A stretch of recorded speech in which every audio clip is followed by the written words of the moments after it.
आप देख रहे हैं जन जन से आवाज़ बदलो बिहार कार्यकर्ता कन्वेंशन 2025 लोकतांत्रिक जनपहल की ओर से। इसके बारे में हम कुछ समझते हैं राहुल जी से। बताइए राहुल जी, कार्यकर्ता सम्मेलन में हाँ हाँ, बताइए। ये लोकतांत्रिक जन पहल की ओर से ये एक प्रोग्राम है बदलो बिहार। इसमें अभी जो देश की हालात है, वर्तमान जो राजनीति है बिहार की, उस पर चर्चा करने के लिए लोकतांत्रिक जन पहल ने यहाँ पे कार्यशाला रखी हुई है। आज हम लोग उसमें आए हुए हैं। इसमें बहुत से बिहार के सभी ज़िलों से प्रतिनिधि आए हुए हैं और उन्होंने अपने ज़िले की बात रखी है कि किस कारण से पिछले विधानसभा में वोट चोरी करके और ये एनडीए गठबंधन चुनाव जीत गई है और इस बार की उसकी क्या रणनीति है, उस पर हम लोग चर्चा यहाँ पे सारे जनप्रतिनिधि कर रहे हैं। बहुत अच्छा निष्कर्ष निकल के रहा है कि हम लोग जिन 12 विधानसभा में यहाँ पे जो इंडिया गठबंधन हारी पिछले चुनाव में और सरकार नहीं बना पाई, स्पष्ट रूप से यहाँ पे निष्कर्ष निकल करके यही आ रहा है कि उन सारे विधानसभा में वोट चोरी कर करके तकनीकी कारणों से सरकार ने जानबूझकर प्रत्याशियों को हराया। ये एक बहुत बड़ी लोकतंत्र की खामी है जिसके कारण लोकतंत्र गलत हाथों में जा रहा है, चला गया और निर्वाचित सरकार नहीं आ पाई। नहीं तो निश्चित रूप से पिछली बार इंडिया गठबंधन की पूर्ण बहुमत की सरकार बनती अगर ये नीतीश और मोदी की सरकार वोट चोरी कर करके 12 विधानसभा नहीं जीती, जो कि 400-500 वोटों से वो जीत चुकी है। तो स्पष्ट यहाँ पे निकल रहा है कार्यशाला है कि किस तरह से हम अपने वोट चोरी को रोक सकते हैं और बिहार में बदलाव ला सकते हैं। अच्छी कार्यशाला थी और इससे हम लोगों को अच्छी जानकारी मिली है। धन्यवाद। सागर छपरा के जो साथी आए थे उन्होंने बताया कि छपरा में सारण में 10 विधानसभा क्षेत्र है।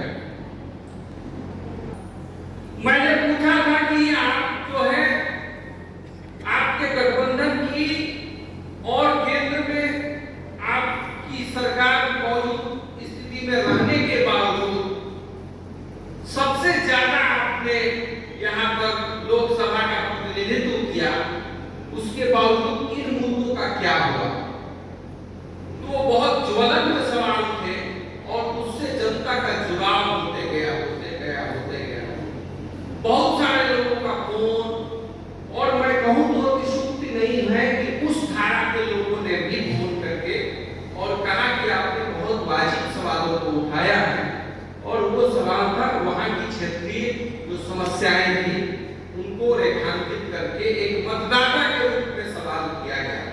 मैंने पूछा था कि आखिर क्या कारण है कि 18 वर्ष से NH-19 जिसमें 17 साल से ज्यादा केंद्र में और राज्य में आपकी सरकार रहने के बावजूद NH-19 इसका किलोमीटर 67 किलोमीटर है, आज तक कंप्लीट नहीं हुआ।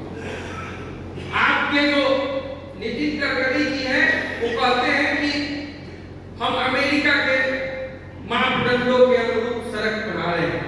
मैंने सवाल पूछा कि आप के गठबंधन की सरकार है प्रदेश में और देश में, और जब नरेंद्र मोदी आए थे चंपारण में तो मुझे याद है उस चंपारण की धरती से जब हम संघर्ष कर रहे थे उन चीनी मिलों मजदूरों के लिए, तो उसी चाय के चीनी से हम चीनी पिएंगे।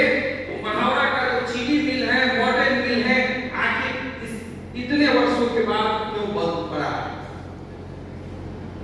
हमने सवाल पूछा था कि सारण की जो तेल नदी है उसकी दुरावस्था एक पर्यावरण प्रेमी होने के नाते आज वो मृत प्राय हो चुकी है।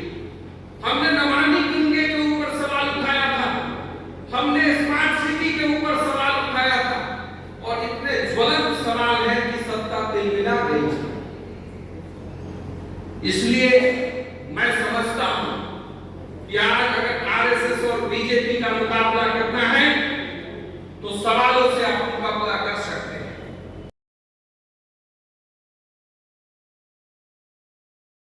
3 नाम आए हैं, फिर मगध से आपको काबी जी गया का नाम आया है, जफर इमाम साहब पटना से है और उमेश चंद शर्मा जी पटना से है।